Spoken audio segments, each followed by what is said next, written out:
Pourquoi, Christian? Pourquoi? Aloha et bienvenue dans cette seconde partie où nous allons, après avoir vu comment placer son argent dans une assurance vie, voir comment on peut retirer ce même capital de cette assurance vie. Vous êtes prêts? C'est parti! En cas de retrait dans une assurance vie, on parle de rachat.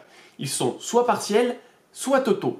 Partiels lorsque vous ne retirez pas tout votre magot et que vous en laissez une partie dans le contrat. Et on dit qu'ils sont totaux lorsque vous décidez de clôturer le contrat pour reprendre votre magot pour partir à Tahiti ou à Dunkerque. Ça dépend si votre contrat a beaucoup rapporté. Lorsque vous demandez un rachat sur votre assurance vie, il faut savoir qu'il y a à peu près 10 jours ouvrés avant que celui-ci arrive effectivement sur vos comptes. Il faut bien qu'il y ait de petits inconvénients, sinon ce ne serait pas drôle. Il y a un point extrêmement important lorsque l'on parle de rachat. C'est la date à laquelle vous avez créé votre assurance vie. Si vous voulez, c'est son âge. De son âge va dépendre la fiscalité qui va être appliquée sur le montant que vous souhaitez reprendre dans votre assurance vie. Et là, j'ai perdu à peu près la moitié de mon audience.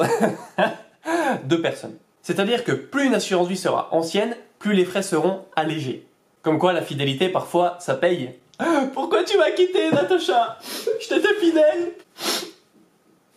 Il faut savoir que la fiscalité, c'est-à-dire les frais de sortie, ne vont s'appliquer que sur la part d'intérêt qu'aurait potentiellement produit votre capital. Bon allez, je sens que vous brûlez d'envie pour avoir un exemple. Si vous placez 1000 €, il s'agit de capital. Et si ces mêmes 1000 € vous ont rapporté 200 €, eh bien il s'agit là d'intérêt. 1000 € de capital, 200 € d'intérêt. Maintenant mettez un casque, mettez votre armure, accrochez votre ceinture, parce qu'on va aller plus en détail dans la fiscalité de l'assurance vie. Tout à l'heure je vous ai précisé que selon l'âge de votre assurance vie, la fiscalité allait être différente. Eh bien effectivement, il y a 3 durées de détention à retenir. Votre assurance vie peut avoir moins de 4 ans, elle peut avoir entre 4 ans et 8 ans, ou alors elle peut avoir plus de 8 ans.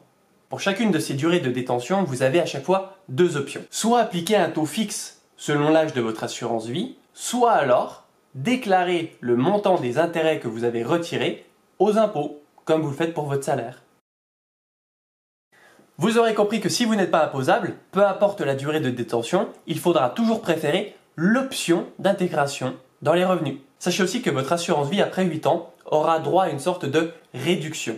Cette réduction est appelée, dans notre jargon, abattement. C'est pourquoi certains pensent parfois à tort que l'assurance vie est bloquée pendant 8 ans. Non, ce délai de 8 ans permet simplement d'avoir un avantage fiscal extrêmement important. C'est pourquoi tout de suite, faites-moi le plaisir de prendre dette fiscale sur une assurance vie, c'est-à-dire d'ouvrir votre assurance vie pour faire démarrer son âge. Merci à tous, c'était ProFiscal et n'oubliez jamais qu'il faut se cultiver pour s'enrichir. Ciao.